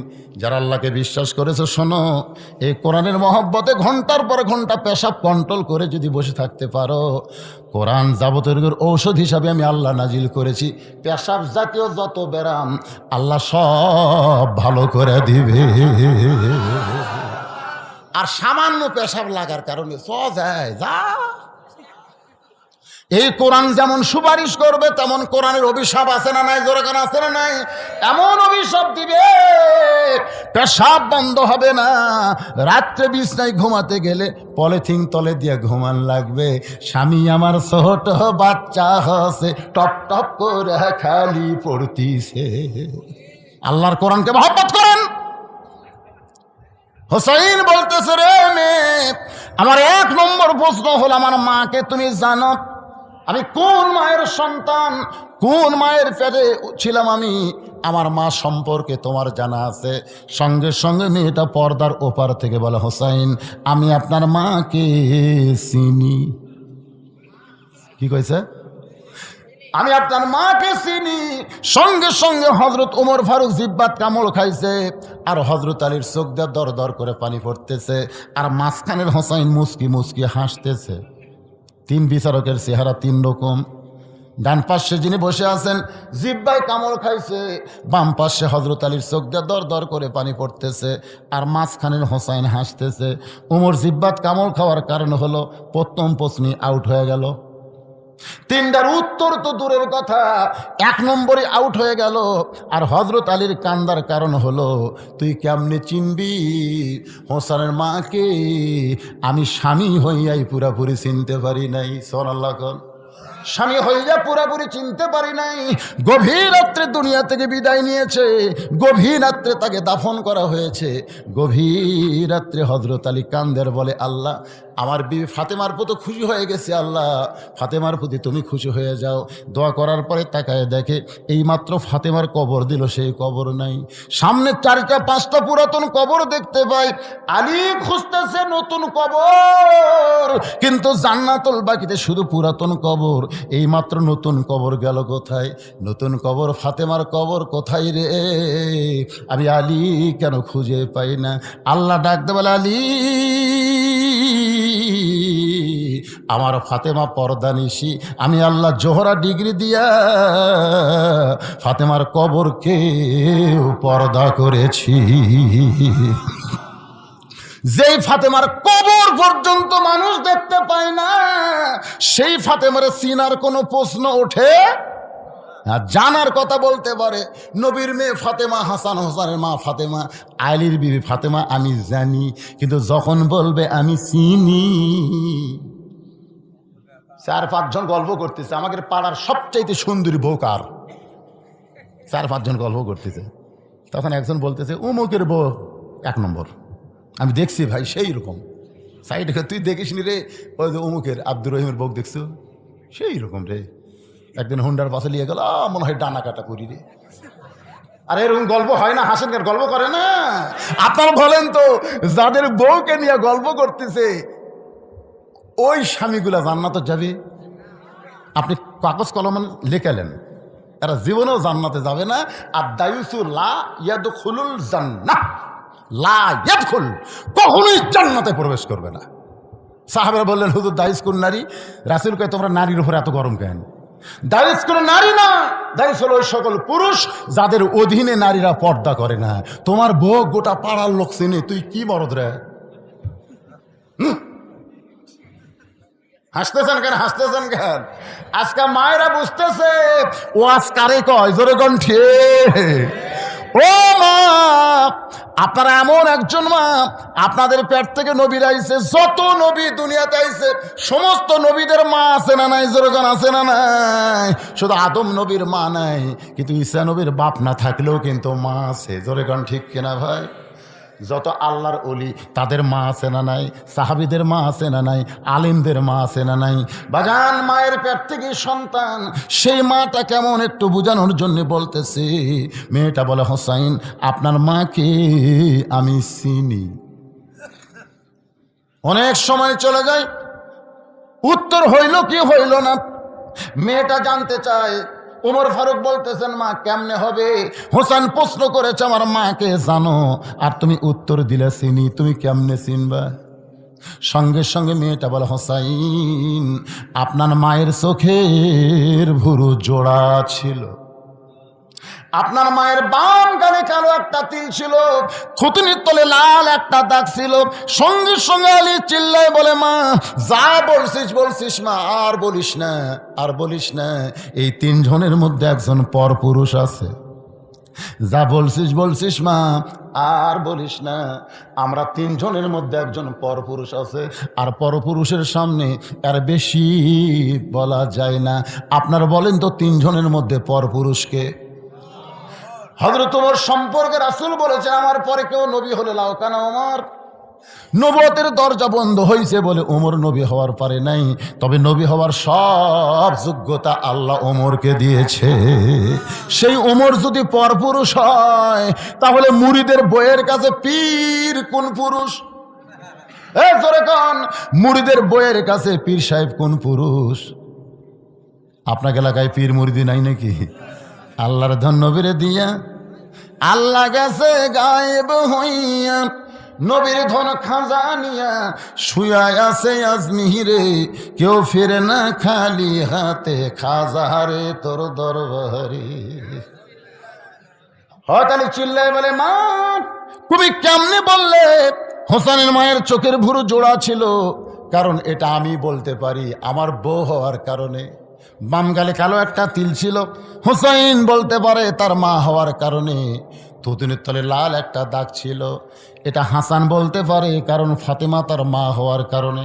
তুমি রোম দেশের জেলখানায় বন্দি থাকা একটা মেয়ে কেমনে বললা মা, তুমি কেমনে বললা? মেয়েটা বলে, মুরব্বী ওই রোমের জেলখানায় যখন আমি বন্দি ছিলাম, সকাল বলে 3টা করে চাবুক মারতো, বিকাল বেলায় 3টা করে চাবুক মারতো।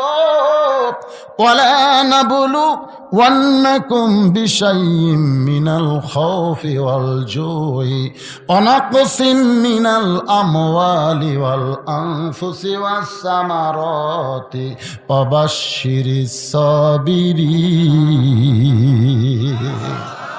আমি বলতাম, আল্লাহ এত নির্যাতন, তুমি আছো আসমানে, নবী আছে মদিনায়, এই রোমের জেলখানায় এত নির্যাতন করে গো আল্লাহ, শুধু তোমার ঈমান গ্রহণ কর অপরাধে আমার কি দুনিয়াতে কোনো শান্তি নাই? মেয়েটা বলে, হোসাইন এমন কথা বলে কানতে কানতে আমি যখন বেহুশ হয়ে পড়ে যেতাম, ওই বেহুশ অবস্থায় একদিন আমি দেখি আমার শিয়রের পাশে নূরের একটা পুতুলি বসে বসে কাঁদতেছে। আমি বললাম, কে গো আপনি? জান্নাতের হরি না বেহেশত করে কে কান্দেন গো? আমার মাথায় হাত দে বলে, মা আমি জান্নাতের পরিও না, বেহেশতের হরিও না, আমি হলাম জগৎ বিখ্যাত মা ফাতেমা। জান্নাতুল বাকি থেকে আমি তোমার রোমের জেলখানায় তোমার সান্ত্বনা দিবার আইছি। মেয়েটা কান্দার বলে, হোসাইন আমি তখন আপনার মায়ের মুখের দিকে তাকাই দেখি, চোখের ভুরু জোড়া দেখতে পাই, মামগালে কালো একটা তিল দেখেছি, থুতুনির তলে লাল একটা দাগ দেখতে পাই। হোসেন কান্দার বলে, রে মেয়ে, 1 নম্বর প্রশ্নের উত্তর যেমন আশা করেছিলাম, তুমি তার চাইতে 100 গুণ সুন্দর দিয়েছ। ওমর ফারুক বলে, আলী ভাই আমার ঘটকালি আল্লাহ কবুল করেছে। হোসেন বলে, এত সহজ নয়, কারণ 3টা প্রশ্নের উত্তর না দিলে তো আমি বিয়ে করব না। একটা প্রশ্ন সবাই পারতে পারে, কিন্তু 2 নম্বর 3 নম্বর সবাই পারবে না। আমরা যখন কবরে যাব, হিন্দু বলেন, বৌদ্ধ বলেন, খ্রিস্টান বলেন, ইহুদি বলেন, 1 নম্বর প্রশ্ন করলে সবাই উত্তর দিবার পারবে। খেলার পরে হিন্দুরাও কিন্তু আল্লাহ কয়, জোরে কোন কয় কি কয় না? খেলার পরে হিন্দুরা খ্রিস্টানেরাও আল্লাহ কয়। এই জন্যে মান রব রব্বুকার উত্তর সবাই দিবার পারবে, কিন্তু কবরে যখন মুনকার নাকির বলবে অমা দিনুকা, তোমার ধর্ম কি, তখন কিন্তু হিন্দু পারবে না, ইহুদি পারবে না, শুধুমাত্র অমাইয়াবতাগি গায়রাল ইসলাম দীনান ফালাই ইকবালা মিনহু, কেবলমাত্র ইসলামকে গ্রহণ করা যারা মুসলমান তারাই 2 নম্বর উত্তর দিবার পারবে। মুসলমান ছাড়া এই 2 নম্বর প্রশ্নের উত্তর কেউ দিবার পারবে না। যখন 3 নম্বর প্রশ্ন করবে আমার নাবিউকা, তখন কেবলমাত্র আখেরি পয়গম্বরের উম্মত যারা তারাই উত্তর দিবার পারবে, অন্য কেউ উত্তর দিবার পারবে না। তাহলে এই 3টা উত্তর দিবার গেলে 3টা পজিশন থাকা লাগবে। ধরে কোন কথা ঠিক কিনা? ওমর ফারুক বলে হোসাইন তাহলে তুমি এখন 2 নম্বর প্রশ্ন করো। এবার হোসেন বলে রে মেয়ে, আমার 2 নম্বর প্রশ্ন হলো 6 বছর বয়সে তুমি ঈমান কেমনে পাইলা? 6 বছর বয়সে ঈমান কেমনে পাইলা? তুমি রোমের জেলখানায় বন্দী ছিলা, তোমার দাদা খ্রিস্টান, তোমার বাবা খ্রিস্টান, রোম দেশের সকলেই খ্রিস্টান। ওই খ্রিস্টান দেশে 6 বছর বয়সে তুমি ঈমান কেমনে পাইলা? যে ঈমান গ্রহণ করার কারণে 12 বছর তোমাকে জেলখানায় বন্দী জীবন কাটাতে হইল, যে ঈমান ধরে রাখার কারণে সকালবেলা 3টা বিকালবেলা 3টা করে চাবুক খেতে হলো। আমার প্রশ্ন হলো তুমি 6 বছর বয়সে ঈমান কেমনে পাইলা? ওমর ফারুক থরথর করে কাঁপতেছে, কারণ যেই প্রশ্ন ওমরের করা দরকার ছিল 2 পাহাড়ের মাঝখানে যখন দেখা হলো, যে প্রশ্ন ওমর করতে পারে নাই সেই প্রশ্ন এখন হোসাইন করলো। মেয়েটা বলে হোসাইন 6 বছর বয়সে ঈমান কেমনে পাইলাম যদি জানতে চান তাহলে শোনেন, আমি দুনিয়ার সাধারণ কোনো ঘরের মেয়ে না, আমি দুনিয়ার সাধারণ কোনো ঘরের মেয়ে না।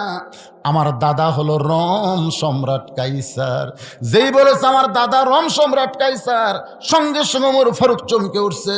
তাহলে মেয়েটা সাধারণ ঘরের না, তার দাদা হলো রোম সম্রাট কাইসার। মেয়েটা বলে হোসাইন 6 বছর বয়সে অন্দরমহলে মায়ের সঙ্গে, এমন সময় আমার দাদা অন্দরমহলে গিয়ে বললেন, নাতনি রে, আজকে রোমের রাজ দরবারে খেলা হবে, তুই কি খেলা দেখতে যাবি? ছোটো ছোটো বাচ্চারা খেলার কথা শুনলে আর দুনিয়ার কোনো কিছুর কথা খেয়াল থাকে না। ধরে কোন কথা ঠিক কি না? ছোটো ছোটো বাচ্চা শুধু নয়, এখন যুবকেরাও, এখন এই যে ইয়ং জেনারেশন কিশোর যুবক, এরাও কিন্তু খেলার মধ্যে মত্ত হয়ে গেছে। রাস্তার পাশে বসে পাবজি ফ্রি ফায়ার খেলতেছে, ওই রাস্তা দিয়ে একটা কুত্তে যাচ্ছে, ধরে কোন কি যাচ্ছে, কুত্তা যাচ্ছে। কুত্তা যাওয়ার সময় খেয়াল করে দেখে ওই লড়েও না চড়েও না, পৃথিবীর কোনো খেয়াল নাই। ওর গাঁত মাছি পড়ে তাও তাড়ায় না, কারণ এক হাতে মোবাইল ধরছে আর এক হাতে খালি মশা পড়তেছে, মশা খেদায় না। কুত্তা কই কে রে, এটা কে রে? পিছনে এসে লাগ দেওয়ার সঙ্গে ওই লড়েও না চড়েও না। কুত্তা মনে করছে গাছের গোড়া না হয় পাথর হবে, এই মনে করে ঠ্যাং আলোক করে পেশাব করে দিয়েছে। ফেসবুকে ওটা আমার দিচ্ছে, এটা আমার ফেসবুকে ছাড়া দিচ্ছে, আপনারা দেখেন না? যেই পেশাব করছে তখন তাকে তাকে কুত্তা যাচ্ছে। রে যুবক, আপনারা যারা বাবা আছেন, এই বাবারা আপনার ছেলেদেরকে 3-তে 4-তে মোবাইল কিনে দিছে, স্ক্রিন টাচ খালি সব শেষ। 6 বছরের মেয়েটা বলে হোসাইন, আমার দাদা যখন বলতেছে রোমের রাজ দরবারে খেলা হবে, তুই কি খেলা দেখতে যাবি? আমি খেলা দেখার জন্য দাদার সঙ্গে রাজ দরবারে সিংহাসনে দাদা বসে, ওই সিংহাসনের পাশে ছোট্ট একটা চেয়ার, আমার দাদা আমারে বসে বলতেছে খেলা দেখবি? আমি বললাম খেলা দেখার জন্যই তো রাজ দরবারে আসলাম। আমার দাদা বলে নাতনি রে, তাহলে তাকায় দেখ। মেয়েটা বলে হোসাইন 6 বছর ঈমান কেমনে পাইলাম শুনতে চান? শোনেন। আমার দাদা বলে ওই যে তাকায় দেখ। আমি তাকায় দেখি কালো কাপড় দিয়া একটা মানুষের চোখ 2টা বেঁধে ফেলেছে, ওই মানুষের হাতে হ্যান্ডকাপ, পায়ে লোহার শিকল। আমি বললাম দাদু ভাই খেলা দেখার কথা বলে নিয়ে আসলেন, কিন্তু একটা মানুষকে আমি দেখতে পাই। আমার দাদা আমার মুখে হাত দেয়, বলে খবরদার, ওটা মানুষ না, ওইটা মানুষ না, ওইটা হইল মুসলমান, খবরদার মানুষ বলবি না। মেয়েটা বলে হোসাইন খ্রিস্টান জগতের মানুষেরা মুসলমানকে কোনোদিন মানুষ মনে করে না, এই জন্য আমার দাদা বলতেছে ওটা মুসলমান, ওইটা মানুষ না, ওইটা জঙ্গি, ওইটা জিএমবি। এই যে মাঝে মধ্যে জঙ্গি জিএমবি ধরা পড়লো না, তা আমার মেজো মেয়ে আমাকে বলতেছে আব্বু এই জঙ্গিরা কোন জঙ্গলত থাকে? মানে বোঝেনি। প্রতিদিন যে কয় জঙ্গি ধরা পড়লো, আর কি সুন্দরবন থাকে না, কোথায় থাকে। তা আমি আমার মেয়েকে বললাম, মা যেদিন তোমার বাবা ধরা পড়বে না সেই দিন এরকম বলবে বদরুশিদ নামে একটা জঙ্গি ধরা পড়ছে। যেই বলছি ভাই, আমার মেয়ে হাউমাউ করে কান্না শুরু করছে। আমি বললাম, মা কান্দো কেন? বলে, বাবা আমি এতদিন মনে করতাম জঙ্গি মানে জঙ্গল থেকে বের হয়, কিন্তু এখন বুঝলাম কোরআনের যারা হক কথা কয় তাদেরকে বাতিল জঙ্গি জিএমবি বানায়। এরা মুসলমান নয় রে, এরা জঙ্গি, এরা জিএমবি। মেয়েটা কান্দার বলে, হোসাইন 6 বছর বয়সে ইমান কেমনে পাইলাম শোনেন। আমার দাদা বলতেছে, ওটা মানুষ না রে, ওইটা হলো মুসলমান। আমি তখন বললাম, দাদু ভাই ওই মুসলমানকে নিয়ে আপনি কি খেলা খেলবেন? আমার দাদা বলে, ওই যে তাকায় দেখ। আমি তাকায় দেখি আগুনের একটা চুলাই দাও দাও করে আগুন জ্বলতেছে। আমার দাদা বলতেছে, ওই মুসলমানকে হাত পাও বেঁধে ওই আগুনের চুলার মধ্যে ফেলে দিব, মুসলমান পুড়ে ছারখার হয়ে যাবে। আজকের খেলার নাম হলো মুসলমান মারার খেলা। আজকে খেলার নাম কি? আজকে খেলার নাম হলো গোটা বিশ্বে মুসলমান মারার খেলা শুরু হয়েছিল। জোরেগণ কথা ঠিক কিনা? আপনি যে দিকে তাকাবেন, সিরিয়ার দিকে তাকান, চেচনিয়া, বসনিয়া, আফগানিস্তান, কাশ্মীর, এমনকি মায়ানমার, এমনকি আপনি দেখবেন ইরাক, ইরান, সব দেশে মুসলমান একটা মারার খেলা। ফিলিস্তিনে মুসলমান মারার খেলা। জোরেগণ কথা ঠিক কিনা? গোটা বিশ্বে মুসলমান মারার খেলা। তখন কিন্তু কোন আন্তর্জাতিক বিশ্ব কথা বলে নাই। এখন ইউক্রেনকে রাশিয়া ধরছে, কোন মুসলমানের কথা বলা দরকার নাই, যা করার করবি। জোরে কোন কথা ঠিক কিনা? আল্লাহর বান্দারা একটু মনোযোগ দিয়ে খেয়াল করবেন। মেয়েটা বলে, হোসাইন 6 বছর বয়সে কেমনে ইমান পাইলাম শোনেন। আমি তখন দাদু ভাইকে বললাম, দাদু ভাই ওই মুসলমানকে মাফ করা যায় না? এই মুসলমান মারার খেলা বন্ধ করে ওই মুসলমানকে কি মাফ করা যায় না?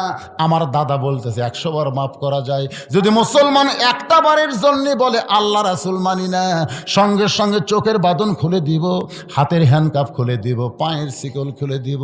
মেয়েটা বলে, হোসাইন আমি 6 বছরের ছোট্ট মেয়ে চেয়ার থেকে উঠে গিয়ে ওই মুসলমানের সামনে বললাম, মুসলমান তুমি যদি বাঁচবার চাও তাহলে একটা বারের জন্য বলো আল্লাহ রাসূল মানি না। আমার দাদা তোমার চোখের বাঁধন খুলে দিবে, তোমার হ্যান্ডকাপ খুলে দিবে, তোমার পায়ের শিকল খুলে দিবে। যদি বাঁচতে চাও একটা বারের জন্য বলো আল্লাহ রাসূল মানি না।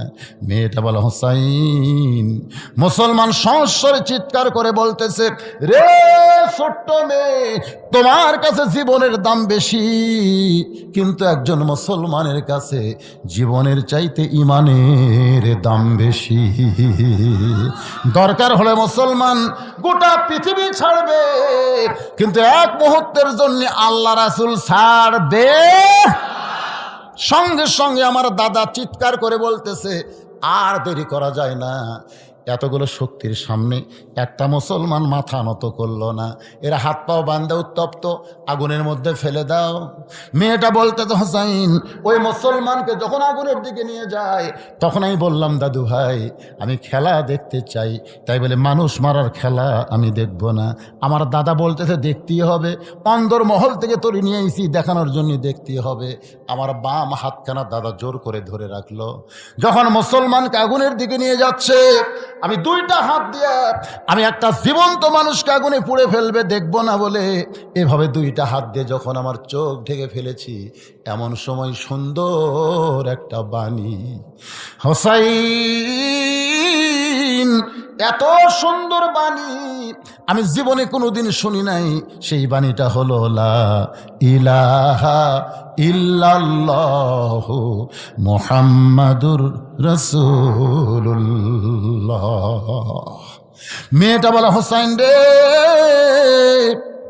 এই সুন্দর বাণী আমার কানের মধ্য দিয়ে আমার কলিজার মধ্যে ঢুকে যায়। আমি তখন দেখতে পাই, যদিও 2টা হাত আমার 2 চোখে, তারপরেও দেখতে পাই উত্তপ্ত আগুনের মধ্যে মুসলমান মুসলমানকে ফেলে দিচ্ছে, মুসলমানের খাঁচা আগুনের মধ্যে পড়তেছে, আর খাঁচার পাখিটা কে যেন ধরে সবুজ রঙের একটা বাগানে উড়াল দেয়। ওয়ালা তাকুলু লিমান ইউকতালু ফি সাবিলিল্লাহি আমওয়াতুন বাল আহইয়াউ ওয়ালাকিন লা তাশউরুন। হ্যাঁচকা টান দিলাম, আমার দাদা আমার হাত ধরেছে, কিন্তু এত শক্তি আমার ভিতরে, কারণ আগে আমি একলা ছিলাম, এবার আমার ভিতরে আল্লাহর ঈমান আছে। সুবহানাল্লাহ। হ্যাঁচকা যেই টান দিয়েছে, দাদার হাত খুলে গেছে, এক দৌড়ে মায়ের কাছে। মায়ের কাছে গিয়ে মেয়েটা বলতেছে লা ইলাহা ইল্লাল্লাহ মুহাম্মদ রাসূলুল্লাহ। মা বলতেছে, তুই না তোর দাদার সঙ্গে খেলা দেখতে গেলি, এই মুসলমানের কলমা কোথায় পাইলি? তোর বাবা দাদা জানতে পারলে তোকে মাইরা ফেলবে। আমি তখন সাহস করে বললাম, মা, এ কলমাওয়ালারা কোনোদিন মরে না, সবাই মোরা পাউস হয়ে যাবে, কিন্তু এই কলমাওয়ালারা কোনোদিন মরবে না। এক দৌড় এসে দেখি আমার দাদা শাহবাগের মিছিল করতেছে। জোরে কান, কিসের মিছিল? শাহবাগের মিছিল বোঝেন? আমাদের ঢাকায় একটা শাহবাগ আছে, যখন কাউকে ফাঁসি দেওয়া হয় তখন এই শয়তানেরা মিছিল শুরু করে দেয়। জোরে কান, কথা ঠিক কিনা? আমার দাদা সৈন্যদের মিছিল করতেছে, মুসলমান পুড়ে ছাই হয়ে গেল, মুসলমান পুড়ে ছাই হয়ে গেল। আমি এতগুলো সৈন্যর ভিতরে আমার দাদার সামনে গিয়ে বললাম, দাদা, ইমানের বল কারে কয় দেখেন।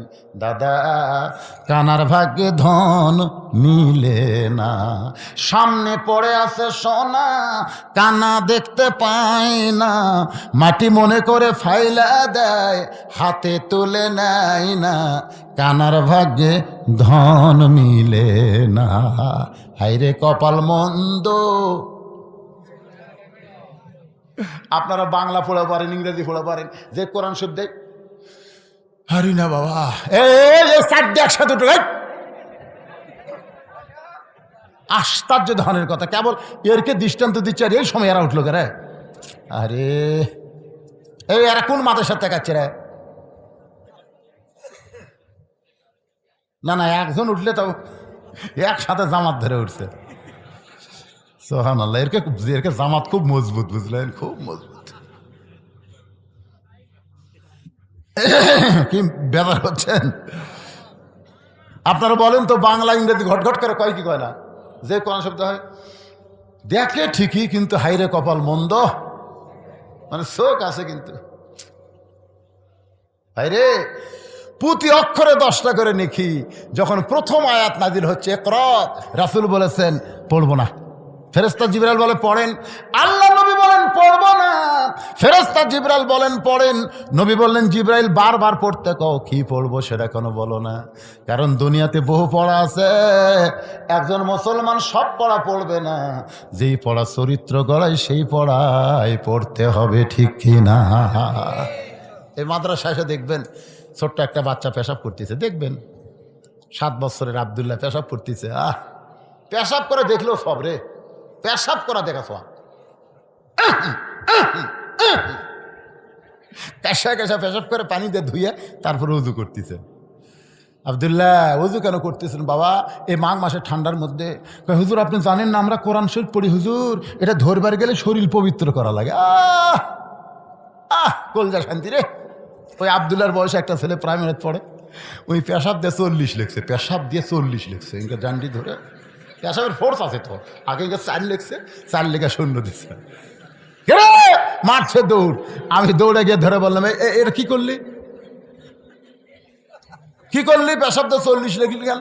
চাচা আজকে পেশাব কম দেখে 40 লিখছি, যেদিন বেশি হবি না 100 লেখবো। আমি বললাম কোন ক্লাসে পড়িস? ক্লাস 2-এ পড়ি। তো কেমনে পেশাব করা লাগে তোর স্যার শিখাইনি? এই কীভাবে পেশাব করা লাগে তোর স্যার শিখাই নাই?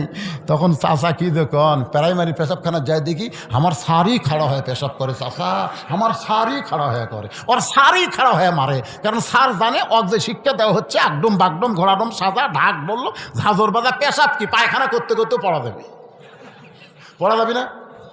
আর আলিফ বা তাসা এটা কি? এটা পেশা পবিত্র না হয়ে এটা ধরা যাবে না। হাইরে কপাল মন্দ, চোখ থাকিতে অন্ধ। আজকে এই কোরআনের মাহফিলে বসে আল্লাহর কোরআনকে ভালোবাসেন এরকম কোন কোন আল্লাহর বান্দা আছে? আল্লাহকে একটু হাত তুলে দেখেন। লিল্লাহি তাকবীর, হাত নামান। এই কোরআনের জন্য ডাক আসতে পারে, কোরআনের জন্য রাস্তায় বের হওয়া লাগতে পারে, কোরআনের জমিন বাংলাদেশ আবার প্রতিষ্ঠা করা লাগতে পারে। জোরে কোন কথা ঠিক না? রাজি আছেন? আইরে জান দিতে হবে, মাল দিতে হবে। আজকে সব শুনলেন যে প্রাইমারি হাই স্কুল মাদ্রাসা সব জায়গায় সরকার টাকা দেয়, আর এই মাদ্রাসা দেয় না কেন? এটা আপনাকে জন্যে আল্লাহ বরাদ্দ রাখছে। তোরা যতদিন থাকবি এই মাদ্রাসা ততদিন টিকবি। আজকে যারা কোরআনকে ভালোবাসেন তাদের কাছে রুমাল যাবে, গামছা যাবে, মাত্র 5 মিনিট আদায় হবে। আর 100টা কোরআন শরীফ আমি এই মাদ্রাসার জন্য বিক্রি করব। 100টা কোরআন শরীফ। মুহাম্মাদুর রাসূলুল্লাহ। মেয়েটা বলা হোসাইন 6 বছর বয়সে এইভাবেই ঈমান নামক মহামূল্যবান নিয়ামত আল্লাহ আমাকে দান করেছে। সঙ্গে সঙ্গে হোসেন বলে, রে মেয়ে, আমি 2 নম্বর প্রশ্নের উত্তর যেমন আশা করেছিলাম তার চাইতে আল্লাহ অস্তামি 1000 গুণ সুন্দর উত্তর দিয়েছ। জোরে কর না সুবহানাল্লাহ। আমি 2 নম্বর প্রশ্নে যেমন আশা করেছিলাম তার চাইতে 1000 গুণ তুমি সুন্দর। ওমর ফারুক বলে, হোসাইন তাহলে আল্লাহ আমার ঘটকালি কবুল করেছে। হোসেন বলে, এত সহজ না, 3টা প্রশ্নের উত্তর দিলে করব বিয়া, নচেত আমি বিবাহ করব। 2টার উত্তর দেওয়া হলো, একটা থাক।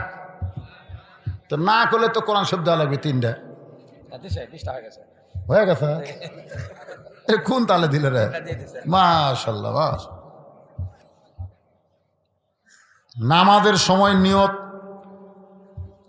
নিয়ত উচ্চারণ করতে হয় কিনা? নিয়ত পড়া আর নিয়ত করা, আপনারা বলেন তো, নামাজের নিয়ত করার কথা আছে না পড়ার কথা আছে? হ্যাঁ, নিয়ত করা। তো নিয়ত করা কোনোদিন উচ্চারণ করা লাগে না। হ্যাঁ, আমার এক বড় ভাই, একসঙ্গে আমরা 2 জন আসরের নামাজ ধরবো একসাথে। তা আমি যাই, প্রথম রাকাত পেলাম, মানে 4 রাকাতের প্রথম রাকাতে পেলাম, কিন্তু আমার বড় ভাই প্রথম রাকাত মিস করলো। একসাথে ঢুকে আমি 4 রাকাতে পেলাম, ওর 3 রাকাত হলো। নামাজ শেষ করার পরে বললাম, কে ভাই, একই সাথে ঢুকলাম, আমি 4 রাকাত, তুই 3 রাকাত কেন? বলে, এই যে নয়তো নুসালিল্লাহ তাআলা বারাকাতুহু সালাত। এই বলতে বলতে ইমাম রুকুত গেছে, বাড়ি রুকুত শেহাদাত গেল, আমি আর 1 রাকাত পেলামই না। তাই আমি কইলাম, তোমাকে নিয়ত পড়ার কথা কে কইছে? বলে, তাহলে কি করব? বলে, যখন আপনি ওযু করেছো তখনই তোমার নিয়ত হয়ে গেছে। নিয়ত মানে ইচ্ছা করা। যেরকম নিয়ত মানে কি করা? নিয়ত মানে ইচ্ছা করা। যখন মসজিদের মধ্যে ঢুকেছো তখন তোমার নিয়ত হয়ে গেছে। যখন কাতারবদ্ধ হয়েছে তখন নিয়ত হয়ে গেছে। আবার নতুন করে নয়তো বলা লাগবে না, আল্লাহু আকবার বলে নিয়ত করে সেজদা রুকু করা লাগবে। জোরে কোন কথা ঠিক কি না? এর উচ্চারণ করার দরকার নাই, মনে মনে সংকল্প করার নামই হলো নিয়াত। আল্লাহর বান্দার একটু খেয়াল করেন। ওমর ফারুক বলে, হোসাইন এখন 3 নম্বর প্রশ্ন করো। হোসাইন বলতেছে, রে মেয়ে, আমার 3 নম্বর প্রশ্ন হলো, বলবো শুনবেন? তার মনোযোগ দিচ্ছেন না কেন?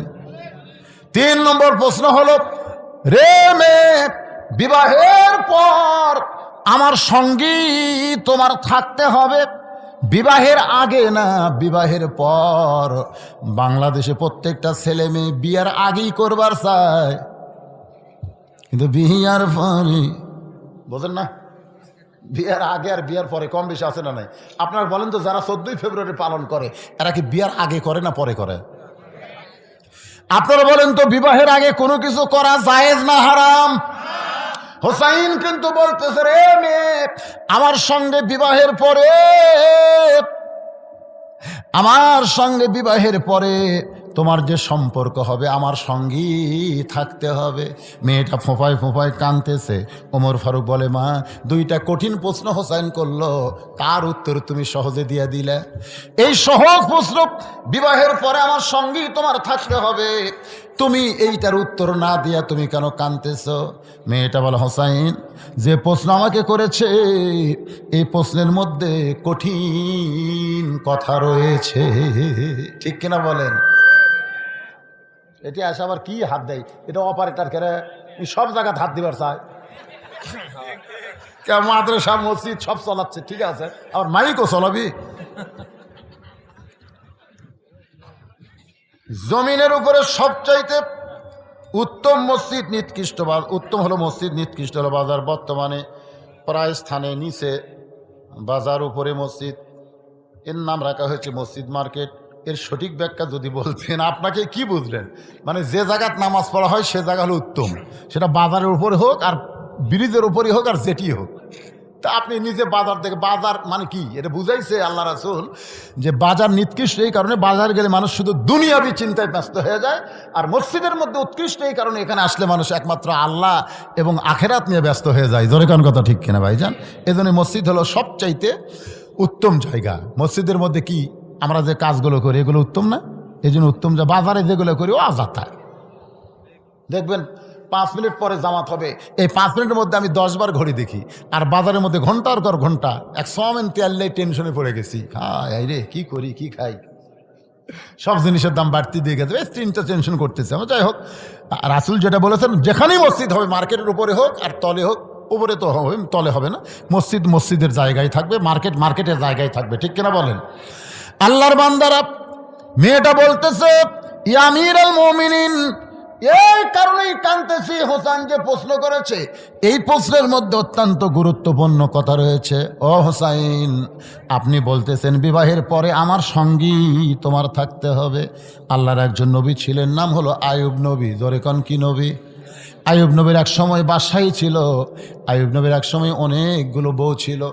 আইয়ুব নবীর ঘর বাড়ি সব কিছুই ছিল, কিন্তু আইয়ুব নবী যখন অসুস্থ হয়ে গেল, আইয়ুব নবী যখন কঠিন অসুস্থ হলো, এমনকি দেহের দুর্গন্ধ যখন শুরু হলো, তখন কিন্তু তার বাড়ি ঘর থেকে বের করে লোকালয় থেকে একবারে জঙ্গলের মধ্যে তাকে রেখে আসলো। যতগুলো বিবি ছিল সব বিবি আইয়ুব নবীকে ছেড়ে চলে গেল, সন্তান সন্ততি সবাই দূরে গেল, শুধু একটা মাত্র বিবি আইয়ুব নবীর সঙ্গ ত্যাগ করে নাই। সেই বিবির নাম হলো রহিমা। হোসাইন, রহিমা যেমন আইয়ুব নবীর সুখের দিনেও ছিল, দুঃখের দিনেও ছিল, আমিও তেমন আপনার দুঃখের দিনেও থাকব, সুখের দিনেও থাকব, সব সময় আপনার সঙ্গে থাকতে চাই, এমনকি জান্নাতেও আপনার সঙ্গে থাকতে চাই। হোসাইন বলতেছে আমার কোনো আপত্তি নেই। ওই মেয়েটার সঙ্গে হোসেন রাদিয়াল্লাহু বিয়ে হলো। মেয়েটার নাম হলো শাহের বানু। ওই কারবালার প্রান্তরে আলী আসগরকে যখন হত্যা করা হয়, হোসাইন এসে বলল, রে বিবি, তোমার কলিজার টুকরা আলী আসগরকে হত্যা করেছে, তুমি ইচ্ছা করলে তাবু ছেড়ে তুমি চলে যাবার পারো, এরপরে কিন্তু আমার ওপর অ্যাটাক করবে, আক্রমণে তুমিও নিহত হতে পারো। বউটা কান্দের বলে, স্বামী গো, বিয়ের সময় আপনি তৃতীয় প্রশ্ন করেছিলেন, বিয়ের পরে আমার সঙ্গী তোমার থাকতে হবে। আজকে কারবালার প্রান্তরে কঠিন সময়, আমি আপনাকে ছাড়বো না, সব সময় আপনার সঙ্গে থাকতে চাই। যখন দেহ রেখে মাথা নিয়ে চলে গেল, ওই দেহের উপরে ঘোড়া ছুটানো হলো। তখন হোসেন দেহের কাছে বসে তার বিবি বললেন, স্বামী গো, তোমার দেহে হাত দিয়ে স্পর্শ করে বলতেছি, বিয়ের আগে তোমার সঙ্গে যেমন ছিলাম, বিয়ের পরে তোমার সঙ্গে যেমন ছিলাম, আল্লাহ যেন যুবকদের জান্নাতের সর্দার যখন বানাই দিবে, তখন এই অধমকে আপনার সঙ্গে রাখবে। লিয়াবলুয়াকুম আইয়ুকুম আহসানু আমালান ওয়া হুয়াল আজিজুল গফুর। মৃত্যু আর হায়াতকে আল্লাহ সৃষ্টি করেছেন পরীক্ষা করার জন্যে। সেই পরীক্ষার সাবজেক্ট হলো সুন্দর আমল। আজকে শুরু থেকে এ পর্যন্ত আমি যতগুলো আমলের কথা বলেছি, সে আমলগুলো কি সুন্দর না খারাপ? যখন কি আমল, এই সুন্দর সুন্দর আমল করার তৌফিক আল্লাহ যেন আমাদের সবাইকে দান করে। আজকে আলোচনার পরে ঘুমায় যাব, ঘুমের পরে ফজরের জামাত, এই সুন্দর আমলটাও যেন আল্লাহ আমাদের জন্য কবুল করে। সকলে বলে আল্লাহুম্মা আমিন। আস্তাগফিরুল্লাহ রাব্বি মিন কুল্লি যামবি ওয়া আতুবু ইলাইহি। লা হাওলা। কেউ উঠবেন না, কেউ উঠবেন না। এই যে অধৈর্য, এটা হলো খারাপ আমল। ইন্নাল্লাহা মা'আস সাবিরিন, ধৈর্য ধরা হলো সুন্দর আমল। এটা চালু করে দাও।